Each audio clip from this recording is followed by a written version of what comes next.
What happens when we begin to realize that the 200-year experiment we've called the American healthcare system has failed? Tune in to Awakened Wellness with Mylaine Riobe, MD, and join the conversation about how to heal our broken system to reverse our current health crisis. The entire world is looking for answers, and the truth is hidden in plain sight. Learn how spirituality, ancient traditions, and cutting-edge science are merging to create a new paradigm of wellness every Wednesday at 12 a.m. and 12 p.m. Eastern Time, with live video shows every first and third Wednesday at 12 p.m. Eastern Time, when you can call in and ask the questions that matter most to you. Good afternoon, and you are listening to Dream Vision 7 Radio. I am your host, Dr. Mylaine Riobe, and you're listening to and watching Awakened Wellness Now. And today's topic is going to be the difference between blood deficiency and anemia that every woman should know, regardless of age. And so this is a common misunderstanding that we have in Western medicine. We tend to confuse anemia with blood deficiency. And in Chinese medicine, they have a pretty good explanation as to what blood is and what happens when we are deficient and what to do about it. And it affects women in particular because, as you may have heard in previous podcasts, we are made of blood. Women are made of blood. Men are made of qi. Or vital energy. So we are made of vital substance. Men are made of vital energy.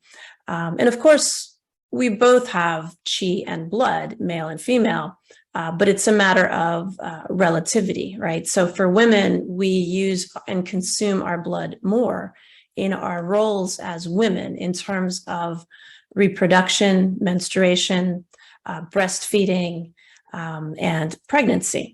And men obviously don't menstruate, they don't get pregnant, they don't breastfeed, right? So they don't have that role, which heavily involves blood.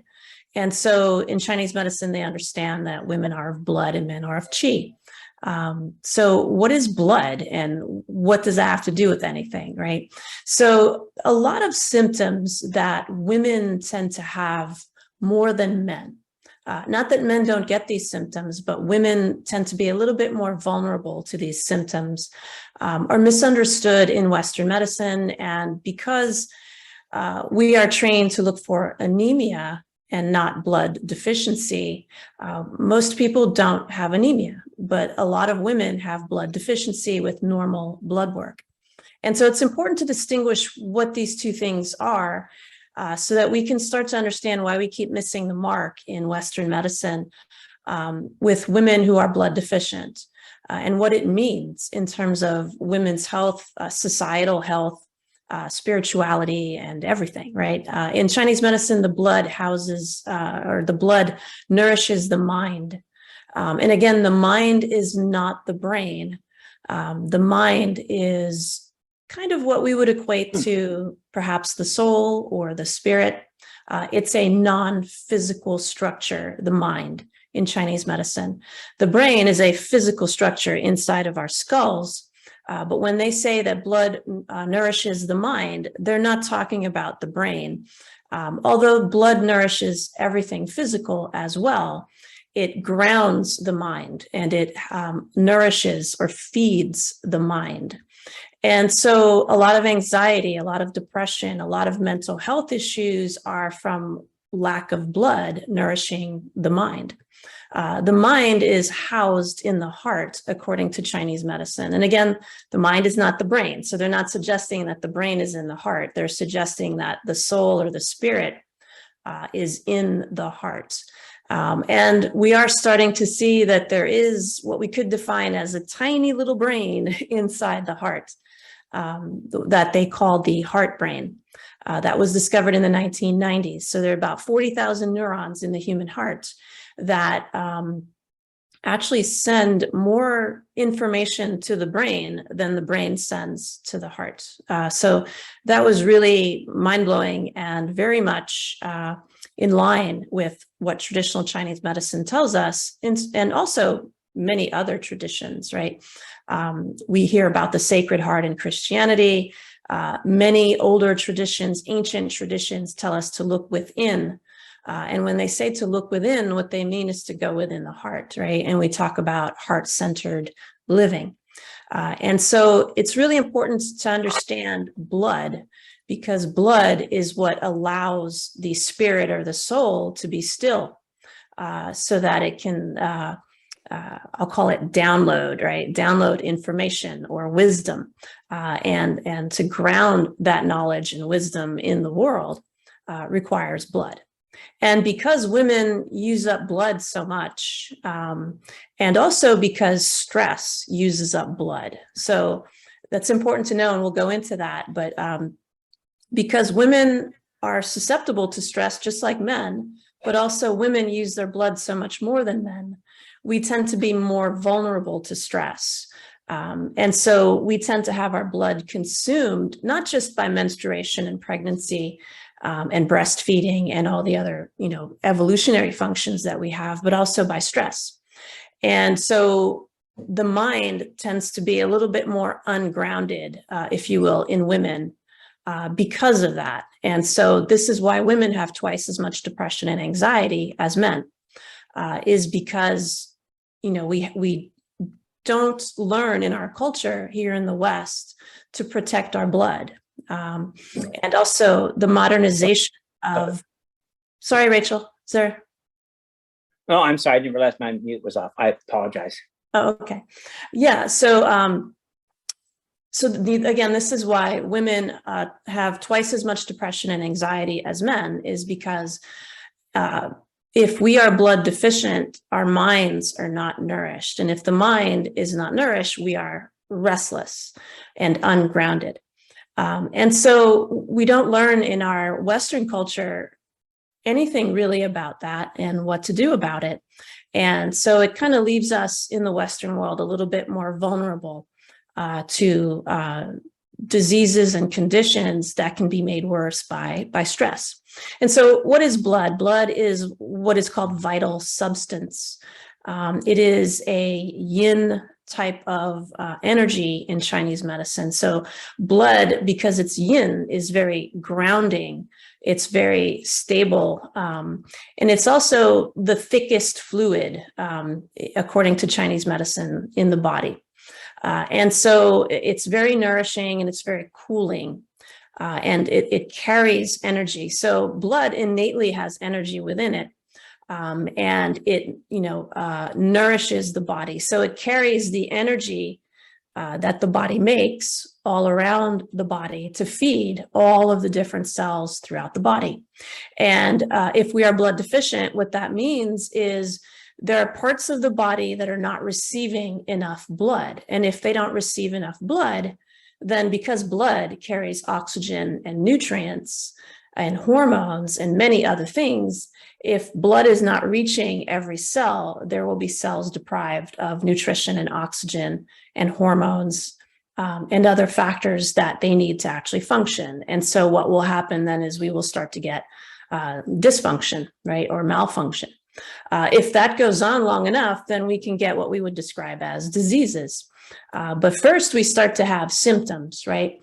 So anxiety is a big symptom. Insomnia is a big blood deficiency symptom.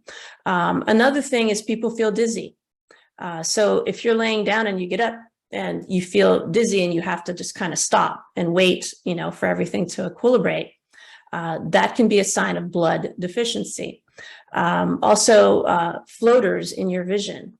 That's a big sign of blood deficiency. Not light sensitivity, but when you blink, you kind of see these little things floating around in your vision, and there's nothing actually, there. The eye doctor doesn't necessarily see anything, but that is a sign of blood deficiency in traditional Chinese medicine. The other thing is if you check the pulse, it will be usually thin and weak. And so if you're someone, that's hard to get the pulse on, you might be blood deficient.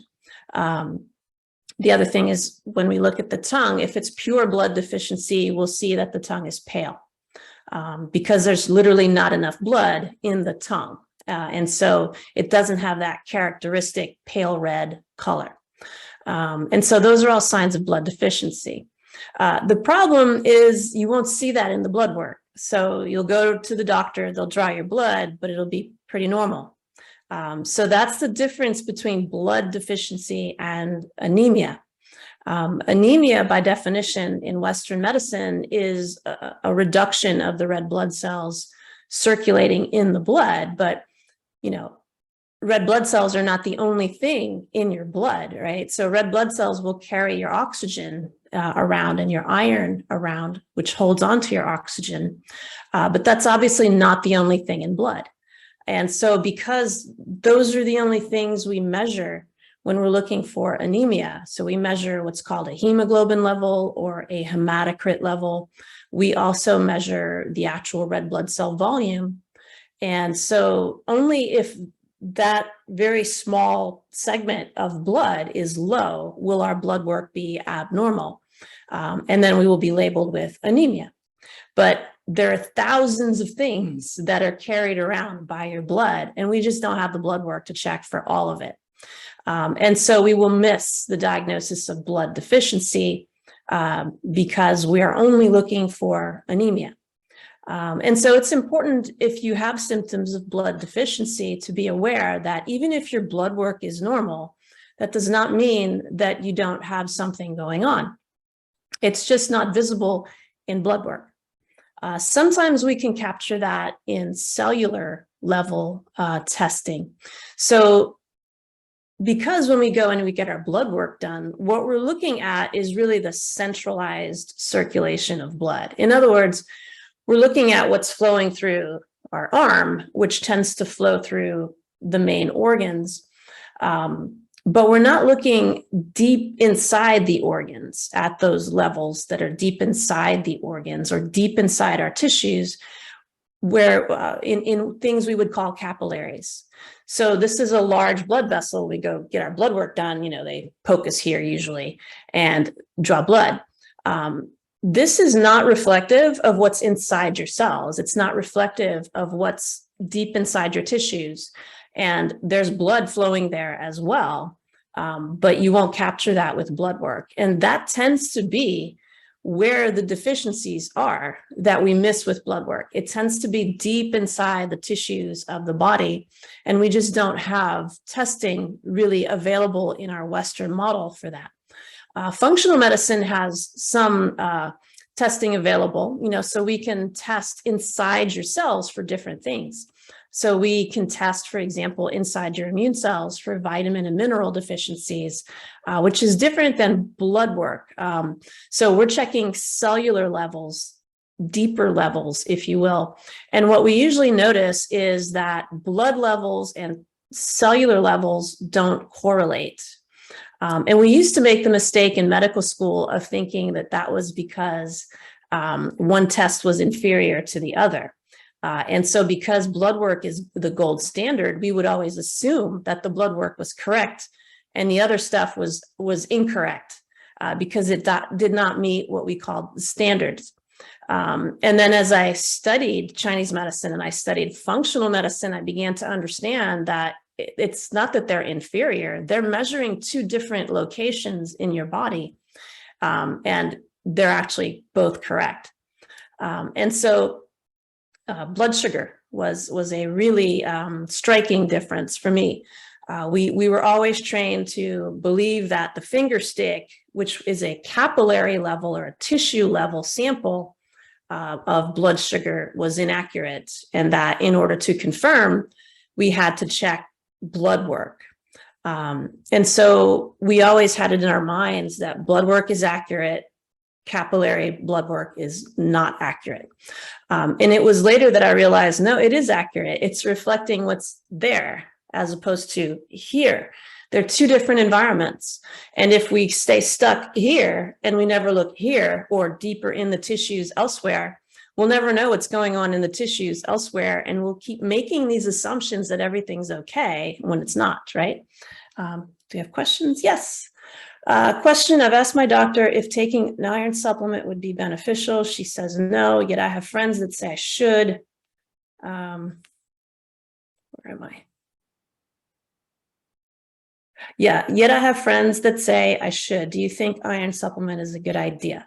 Only if you're iron deficient. Not great to overtake iron, to overconsume iron, as we've seen with COVID. A lot of post-COVID is due to iron deposits in the body from the displacement of iron from our red blood cells by the virus. And so iron is actually toxic. But it's also essential. So there's this very fine line with iron. So you don't want to over consume iron. So I would say only really if you're, deficient in iron should you take iron. But that doesn't mean you're not blood deficient, right? So if you have spots in your vision, we call postural dizziness, like if you stand up too fast, if you feel dizzy, if your tongue's pale and your pulse is weak, or if you have difficulty sleeping, things like that. Sometimes palpitations are a sign of blood deficiency. So if you get your heart checked out and there's no explanation, and no replication of the palpitations on an EKG or a Holter monitor, that probably means you're blood deficient, if your tongue is pale and your pulse is weak.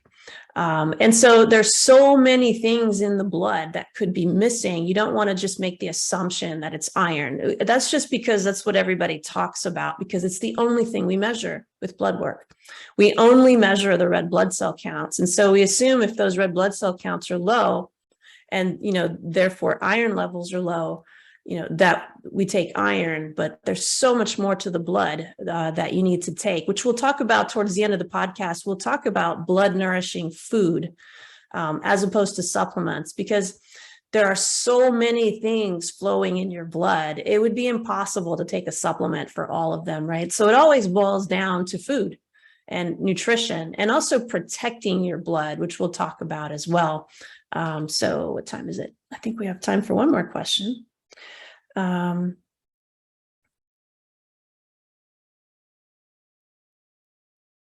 Question, I just caught the end of the blood and spirituality. Sorry, I was late. No problem. Could you go over the blood and spirituality one more time? Yeah, so in Chinese medicine, blood is what is called vital substance.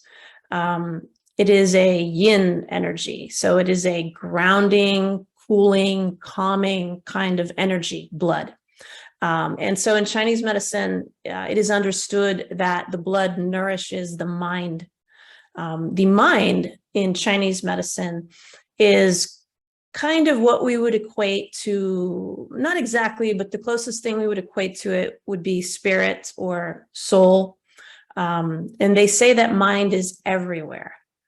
So mind is unbounded in Chinese medicine, and it does not equate to the brain. So when they say mind, they don't mean brain. They mean the infinite layer of your being, if you will, and blood nourishes that aspect inside your body. And so blood is linked to spirituality in the sense that it grounds the mind. And if you're blood deficient, or if you have poor circulation of blood, or what they would call blood stasis in Chinese medicine. So if something is missing, that will cause the mind to be ungrounded. If something is stuck, if blood is static, or if there's poor circulation, so it's not flowing smoothly, it's not that it's lacking so much as it's not moving smoothly. That also causes a problem with grounding your mind. And blood stasis is actually associated in Chinese medicine with psychiatric disorders like schizophrenia, not just postpartum depression, but postpartum psychosis, where you're hallucinating and you don't quite have a grip on 3D reality, or you can't distinguish other dimensional realities from 3D. We call that psychosis.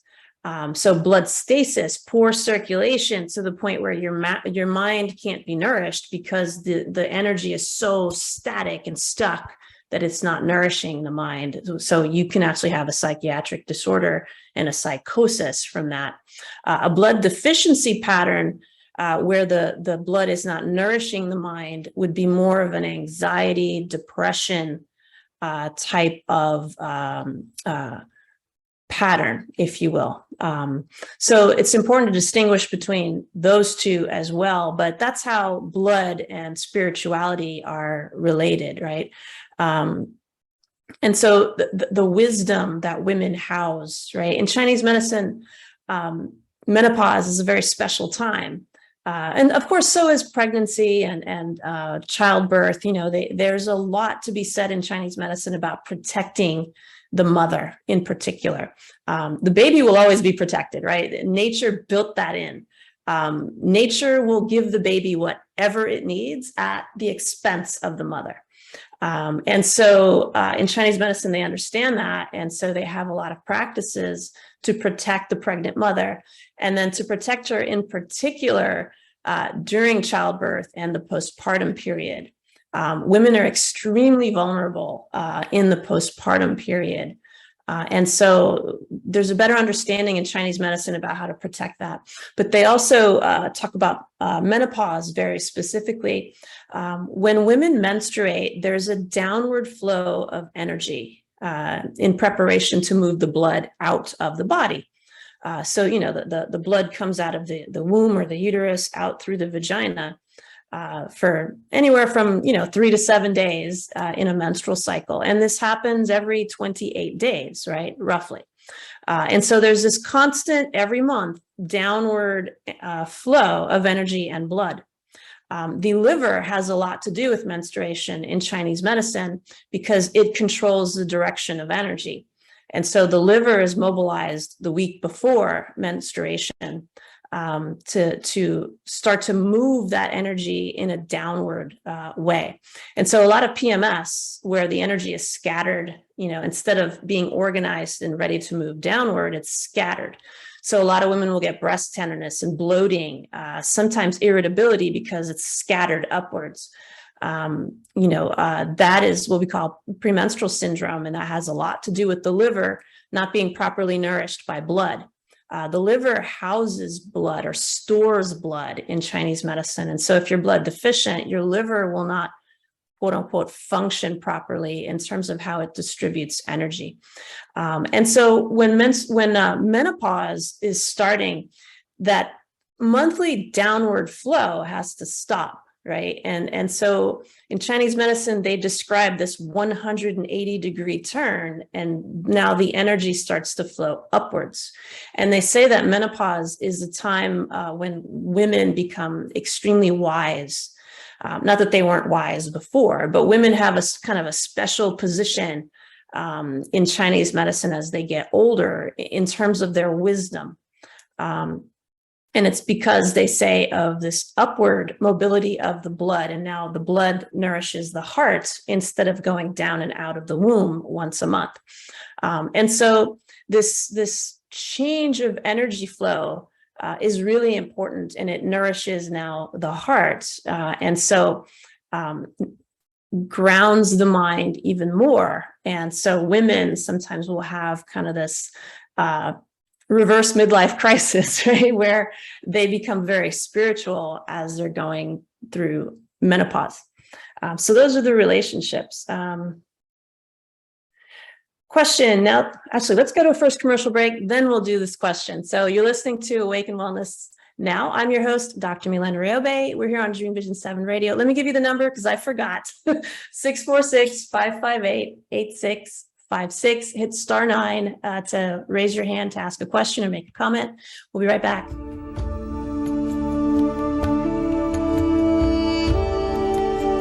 What happens when we begin to realize that the 200-year experiment we've called the American healthcare system has failed? Learn how spirituality, ancient traditions, and cutting-edge science are merging to create a new paradigm of wellness on Awakened Wellness with Mylaine Riobe, MD. Tune in every Wednesday at 12 a.m. and 12 p.m. Eastern Time with live video shows every first and third Wednesday at 12 p.m. Eastern, when you can call in and ask Dr. Mylaine the questions that matter most to you. Dr. Mylaine is the medical director of the Riobe Institute of Integrative Medicine in Jupiter, Florida. For more information, visit RIOBE-integrativemedicine.com. Dream Vision 7 Radio Network invites you in for this dynamic, forward-thinking show. Join Dr. Bernie Siegel on Mind Health Matters every Thursday and Friday, 12 a.m. and 12 p.m. Eastern Time on syndicated Dream Vision 7 Radio Network. Bernie will draw from his inspirational personal journey, offering us special nuggets of his sacred wisdom weaved through his delightful stories. Listen in as Bernie reminds us to be fully engaged in life. Ever wonder what it's like to have your own radio show? Well, wonder no longer, because you can dip into the radio airwaves by being host for the day on syndicated Dream Vision 7 Radio Network. It's a fabulous way to get your radio feet wet. It's an opportunity to market your business, modality, or book. Have a guest, mention a sponsor, and take callers. Or you may want to facilitate a lesson by going solo. It's up to you. Listeners can be online, mobile, in cars with Bluetooth, or listen through Amazon's Echo by asking, Alexa, play Dream Vision 7 Radio Network. For more details, go to dreamvision7radio.com and click on Host for the Day. Omega Institute, offering workshops, retreats, and online learning dedicated to awakening the best in the human spirit. For over 40 years, Omega has seen more than 1 million people come through its doors to grow, learn, and find a greater sense of purpose. With over 350 workshops to choose from, Omega offers something for everyone. Located in Rhinebeck, New York, just 90 miles north of New York City, Omega's natural environment and quiet pace allow for extraordinary experiences to unfold. Learn more at eomega.org or call 877-944-2002. Again, 877-944-2002.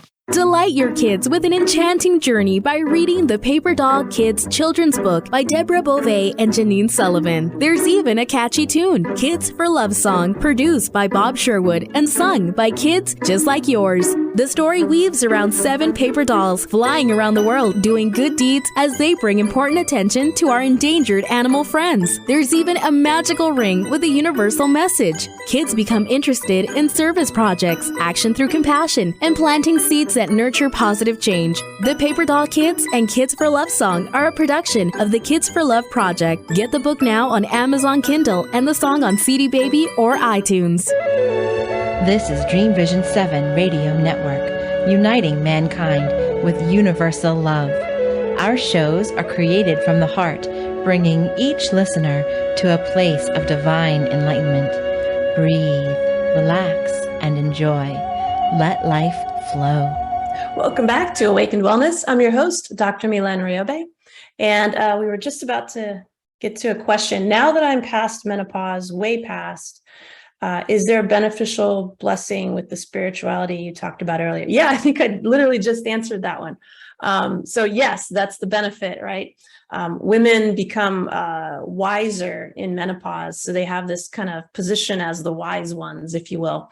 And spirituality is a very yin type of energy, and so it does require a lot of blood. And if we don't protect our blood, it becomes very difficult to ground the spirit, right? So that,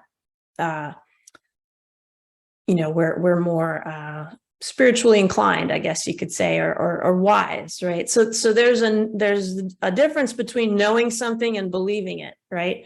And so the knowing comes from the mind. The believing comes from the brain. We have to convince ourselves of something with the brain. The mind just knows it, right? There's no convincing. And so that's the difference between the mind and the brain in some aspects. And so I hope that answered your question.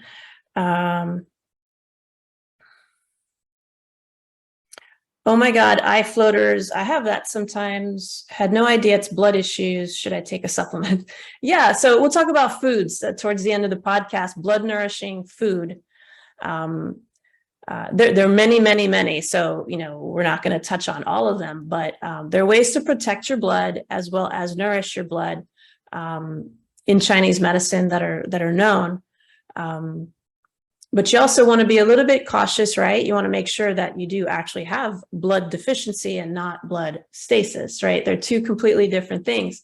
So you want to make sure it's not blood stasis. Blood stasis, the tongue tends to be a little bit more dim and kind of purple. And if you lift the tongue, if you do that, you would see that the veins under the tongue are kind of popping and they're kind of a dark purple color.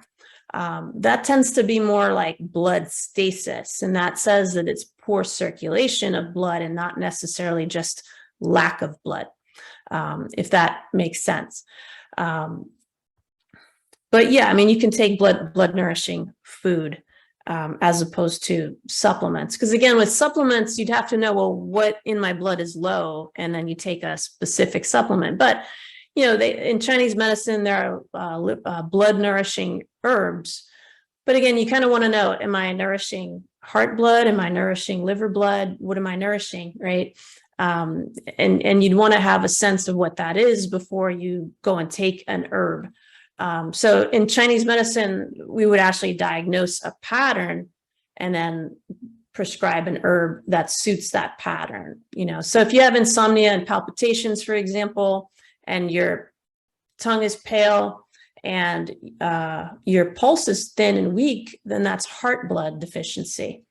If you have the floaters that we talked about and dizziness, perhaps your menstrual cycles are super short, or you may not even be having menstrual cycles, right? If you're of that age, of course, and your tongue is pale and your pulse is thin and weak, that's liver blood deficiency. So you want to make sure you're taking the right supplement if you're going to take a supplement. Food, you don't have to quite be so cautious with, because food is food. And we're not driving the body in a very specific direction like we would be with supplements and herbs. So that's the only word of caution. You know, we're not diagnosing anything here. We're just giving you a sense of what to look for so that you know who to seek assistance from. You know, so if you have symptoms such as what you described and you go to the doctor, you have an examination, you get testing done, and there's nothing found, then now that you've ruled out a heart condition or other things, you want to make sure then that you don't stop there, right? That's the point. The point is, don't stop there and assume nothing's wrong. Don't stop there and assume that it's because you're getting older. Don't stop there and assume it's because it's all in your head or it's all stress. You don't want to stop there. You have symptoms for a reason, right? In Chinese medicine, they understand that we live in a cause and effect universe. Like, there's no such thing as a symptom without a cause.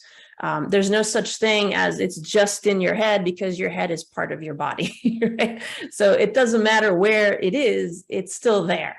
And so it still must be attended to. It still must be evaluated and treated. We tend to stop in our Western model when we can't find anything wrong. We tend to mislabel that as normal. It's not, right? Let me just make sure. Statement, last show you mentioned the connection between being cold and eating warm food. Right on. I took your wisdom and changed my diet, feeling great. Thanks for sharing your wisdom. Oh, wonderful. That's great. Yeah, temperatures are a really quick fix. That's what's really nice about that. If you're just eating the wrong temperature food, once you make that switch, it doesn't take long to see the benefits. Now, that may not be the only switch you need, right? Because obviously we don't have a means of knowing what else is going on. But I'm very happy to hear that that's helped you.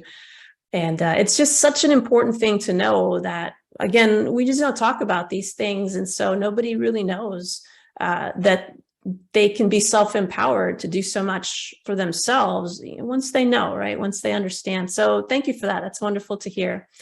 So back to blood deficiency, right? And so once you know that you have blood deficiency, right? And also the other really important symptom is fatigue, right? I left the most important one out, or the most obvious one, is you're tired. You tend to be dragging. Blood deficiency tends to hit people roughly between 1 and 3 p.m. They just would feel like they would just go take a nap. That tends to be, not always, there are other things responsible, or could be responsible, but between 1 and 3, people tend to note that they're tired when they have blood deficiency. And again, you would confirm that, but with a pale tongue and a thin, weak pulse.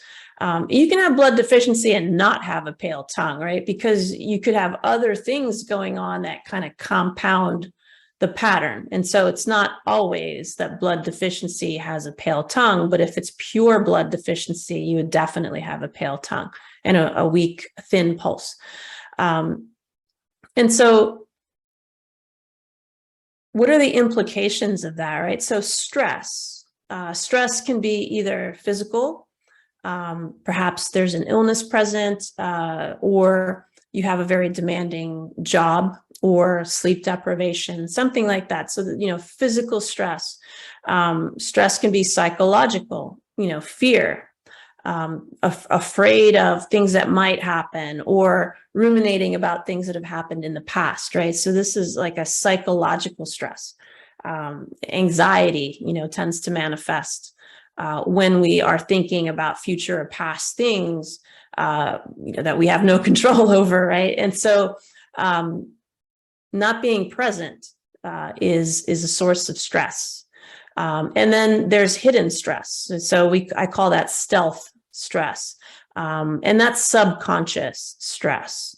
So it's like you don't even know that you're stressed out because it's all in the back of your brain, buzzing around. But it's not in your conscious awareness that you're stressed out about something.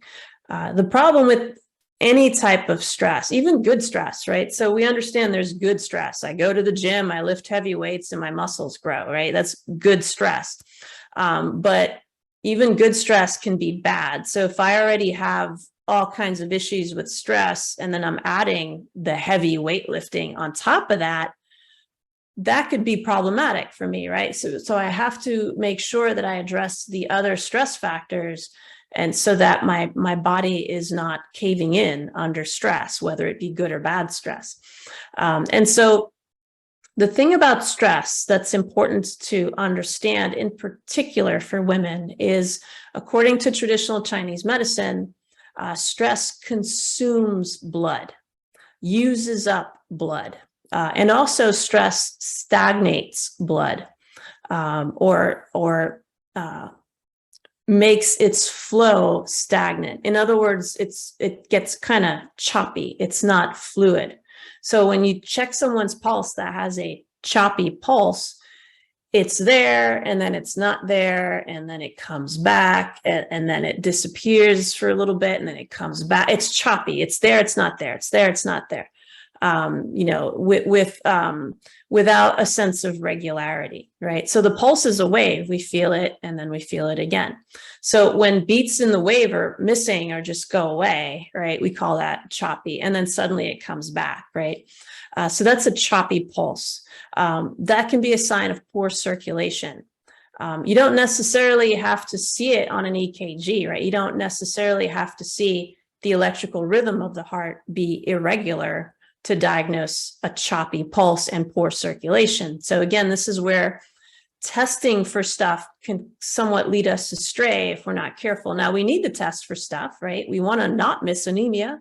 We certainly don't want to miss a heart arrhythmia, or heart disease. Those are things you do not want to miss. And so you want to make sure that you are tested for those things, but you don't want to stop there, right? So if you feel palpitations and you have a choppy pulse, but your EKG is always normal, your Holter monitor is always normal, you want to keep moving to find the cause of that and to resolve it, right? So you might want to see then a board-certified integrative medical doctor or a doctor of Oriental medicine who can actually diagnose you and then provide recommendations for treatment of whatever the pattern is that is creating the sensation of the palpitations, right?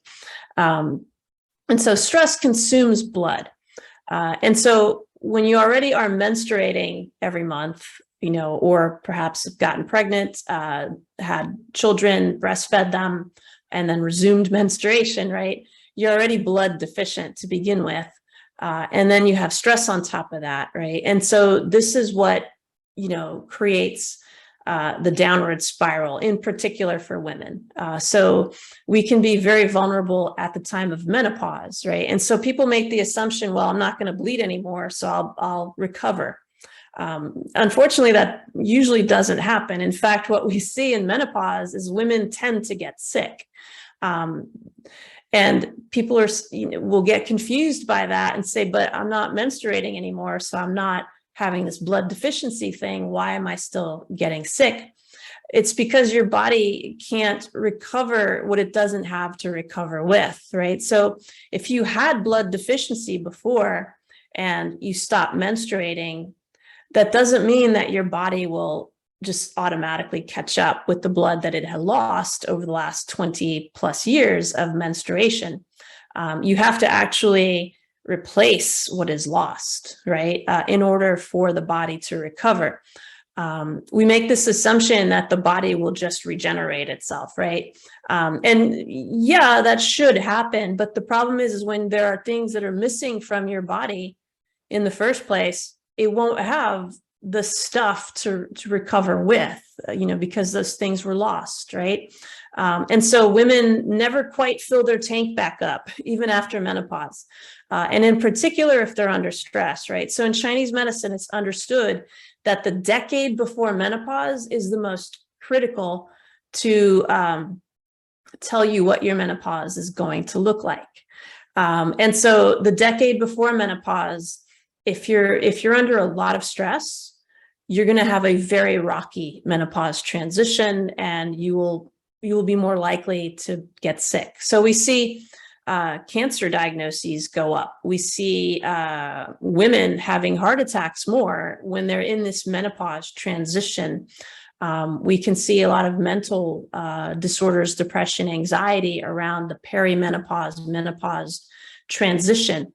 And in Chinese medicine, it's well understood that that's because of stress and the blood deficiency that pre-existed. And so you really, really want to replace the things that are missing and not just assume that, well, when I stop bleeding, my body will just fix itself, right? The body can only fix itself with what it has available to it. And so if you were not really eating blood nourishing foods before, not getting enough sleep before, not doing all the things that help you recover your blood, you will have this feeling of a downward spiral when you go through menopause. And then what happens is women eventually stop having all those symptoms, and then they think everything's okay, but it's actually not, right? It's the quiet before the storm, because your body doesn't want to be in this free fall, right? So as menopause happens, which it will happen come hell or high water, you're not going to stop menopause, right? The body's not going to say, ooh, we're not ready for menopause because we're missing all these ingredients. Let's put it off. It's a genetic, it's a predestined, genetic transition that will happen. There's nothing you can do to stop menopause. So your body will have to make do and go through menopause with whatever it has in the closet, right? With whatever it has available to itself. And so you're going to go through this transition anyway. And it can either be extremely difficult or seamless, depending on how you prepare for it. And so this is where women can be extremely vulnerable. And so you want to be very protective. So it doesn't mean that, oh, now I'm past menopause and everything's okay. Your body is going to stop the downward spiral because it's going to scramble to take from certain areas of your body to other areas to patch everything up. So your body's really smart, right? So if there's not enough to go around, your body will steal from parts of itself to take to other parts of itself that it considers to be more important. So it will steal from hair follicles to take to the heart. It will steal from skin cells, muscle cells, connective tissue cells. It will take resources from those places because it doesn't consider them as important and take them to heart, lung, and again, the very center of the brain that it considers to be critical for survival, right? And so that's what creates all of our symptoms. That's what creates the bedlam that we define as menopause for some women. the horrible hot flashes, the night sweats, the anxiety, the palpitations, the insomnia, the weight gain, the aches and the pains, and, all of the different things that we associate with menopause are not actually part of menopause. Menopause, by definition, is that you just stop menstruating. That's all. Hot flashes are not part of menopause. Night sweats are not part of it. Weight gain, insomnia, palpitations, all those things are not actually part of menopause. They just happen to flow with menopause if you're under stress. So they are actually symptoms of stress and not symptoms of menopause. Now, again, your body is going to stop the bleeding, right? It's going to somehow, rob from Paul to take to Peter, so that the downward spiral stops, right? But what's going to happen is the body is going to make two wrongs equal a right, so that you no longer are free falling, but you landed in a place that's not stable.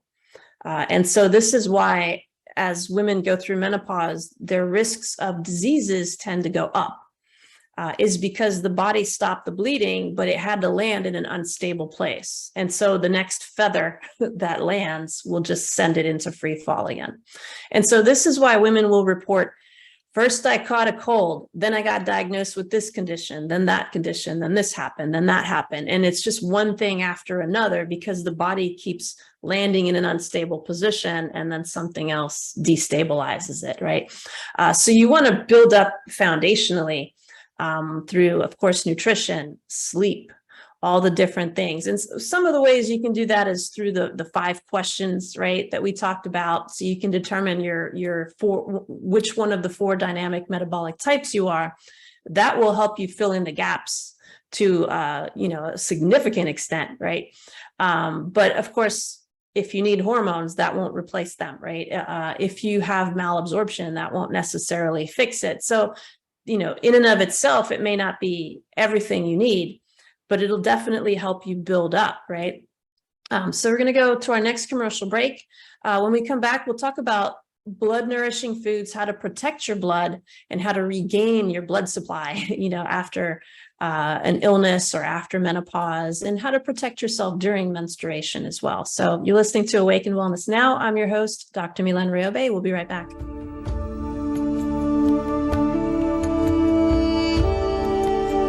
What happens when we begin to realize that the 200-year experiment we've called the American healthcare system has failed? Learn how spirituality, ancient traditions, and cutting-edge science are merging to create a new paradigm of wellness on Awakened Wellness with Mylaine Riobe, MD. Tune in every Wednesday at 12 a.m. and 12 p.m. Eastern Time with live video shows every first and third Wednesday at 12 p.m. Eastern, when you can call in and ask Dr. Mylaine the questions that matter most to you.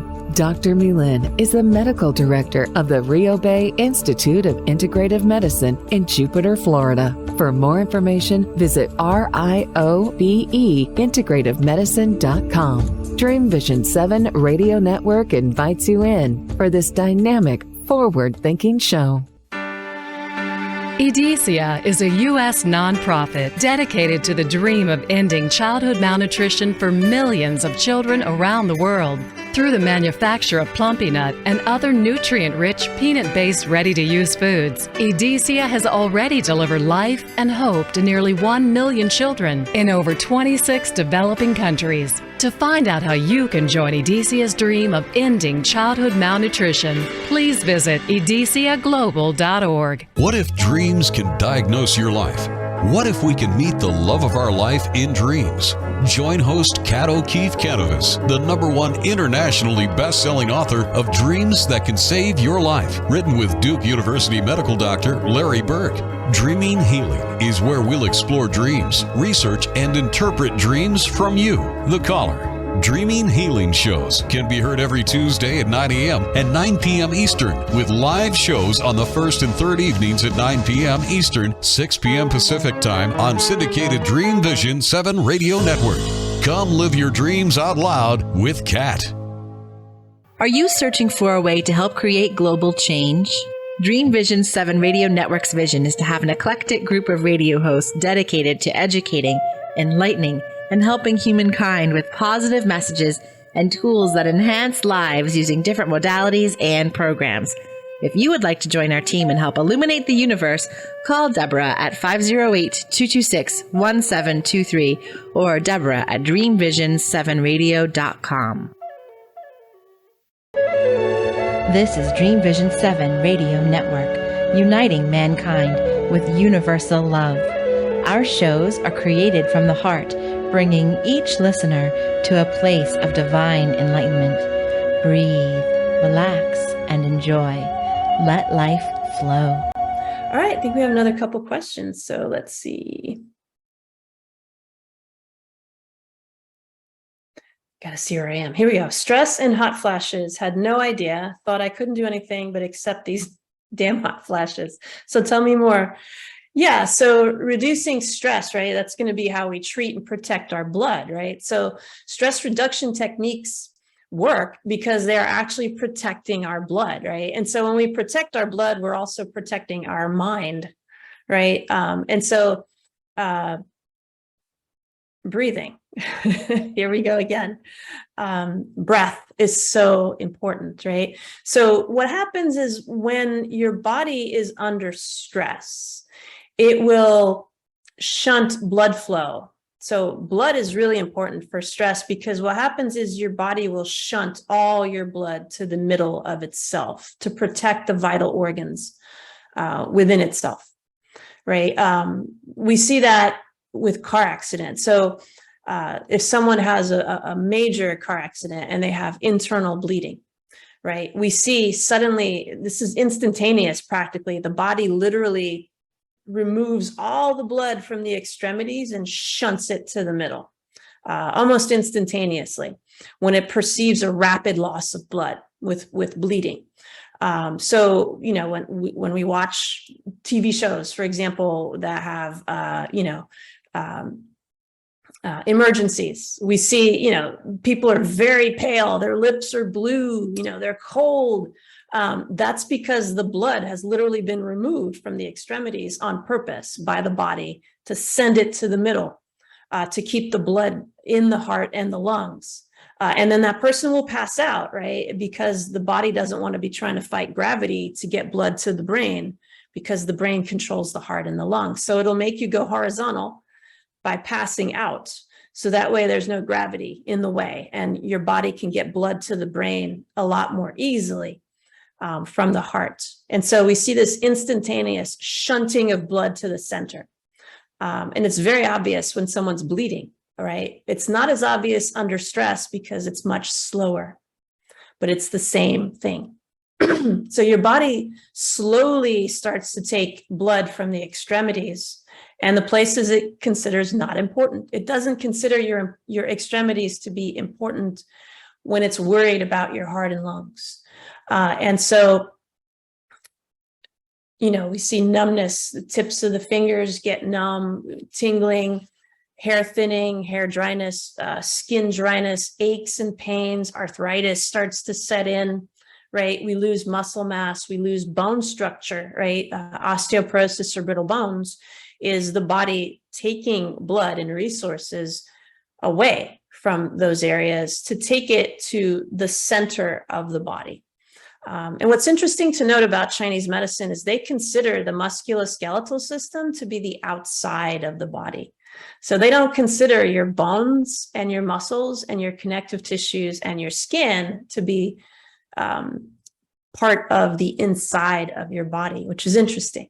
In Western medicine, we consider the surface of the skin to denote the outside from the inside. In Chinese medicine, they actually use the skeleton as to denote what's inside and outside the body. So physiologically, we see that what is discussed in Chinese medicine is actually more relevant. So the body takes from the musculoskeletal system and shunts it within. So what happens is you're deprived of blood in these areas. And if that gets worse, you're going to start being deprived of blood even in the critical areas, liver, gallbladder, spleen, gastrointestinal system. There will be pockets of areas in those places that will not get their fair share of blood. And so breathing, what that does is it opens up blood vessels. And so when you take a 5-second breath in and you allow a 5-second breath to come out very slowly and calmly, the reason that feels so good is because you are now releasing calming energy into your body. And so your blood vessels will open as opposed to constrict. So when you're under stress, they will constrict in the musculoskeletal system and in the deep cracks and crevices of a lot of your organs. So if you take good breaths, what happens is you're going to reduce your stress, you're going to open up blood vessels, and you're actually going to nourish tissues that were being malnourished before. Of course, in conjunction with food, right? So blood nourishing foods in Chinese medicine, the most obvious things are going to be things that have blood, right? So meats and animal products are the most obvious blood nourishing types of food in Chinese medicine. But again, you want to be careful, because if you're a hot metabolic type, you don't want to be eating red meats and gamey meats, right? Elk, bison, those things will make you too acidic. So you don't want to use that as a blood nourishing strategy. But you can do egg yolks, actually are quite blood nourishing, right? If you're not a vegan, of course. You can do poultry, you can do pork, right? Also, vegetables are blood nourishing, in particular, green leafy vegetables, spinach, kale, and also barley is very blood nourishing in Chinese medicine. Chinese dates or red dates, very blood nourishing. There are herbs such as dangui that are very blood nourishing in traditional Chinese medicine. So bone broth would be very blood nourishing in traditional Chinese medicine. The other way to catch up on your sleep, which is also another way to help manage stress, is more sleep. So we make blood when we sleep. And in Chinese medicine, they have a specific position that they say confers a benefit, and that's sleeping on your right side. The reason for that is the liver, which stores blood, is on the right side of your body. And your stomach, which should be empty when you're trying to sleep, should be up, and your liver should be down. So that way, all the blood kind of goes down to the liver, so it can be properly stored in Chinese medicine. And then your stomach can be emptied because everything will come out of the stomach because it'll be higher up. And so that's the best position to sleep in according to Chinese medicine, assuming, that you can comfortably sleep in that position. So sleep is a huge one. And that's also happens to be a stress reliever, right? The more sleep you get, the more stress relief you will have. A lot of stress is due to sleep deprivation. And so for hot flashes in particular, you want to get those things treated, right? It's not always estrogen or lack of estrogen that causes hot flashes. Sometimes it's too much estrogen. So if your liver is struggling to break down estrogen, you can get hot flashes because of that.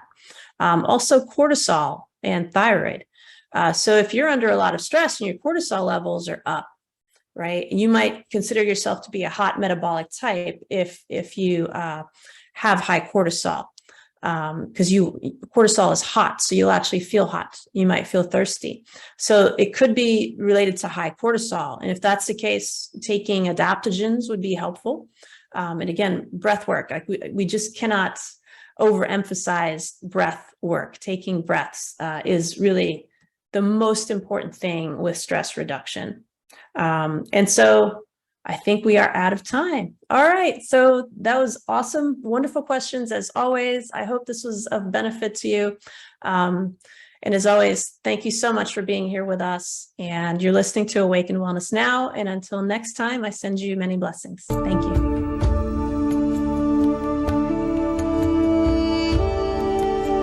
Join us next time on Awakened Wellness with Mylaine Riobe, MD, to learn how spirituality, ancient traditions, and cutting-edge science are merging to create a new paradigm of wellness. Awakened Wellness airs every Wednesday at 12 a.m. and 12 p.m. Eastern Time, with live video shows every first and third Wednesday at 12 p.m. Eastern of each month. Meanwhile, you can join our Facebook page at facebook.com/awakenedwellness and let us know what you'd like to discuss on future episodes. Dr. Mylaine is the medical director of the Riobe Institute of Integrative Medicine in Jupiter, Florida. For more information, visit riobeintegrativemedicine.com. This show is part of the Dream Vision 7 radio network. This is Dream Vision 7 radio network, uniting mankind with universal love. Our shows are created from the heart, bringing each listener to a place of divine enlightenment. Breathe, relax, and enjoy. Let life flow.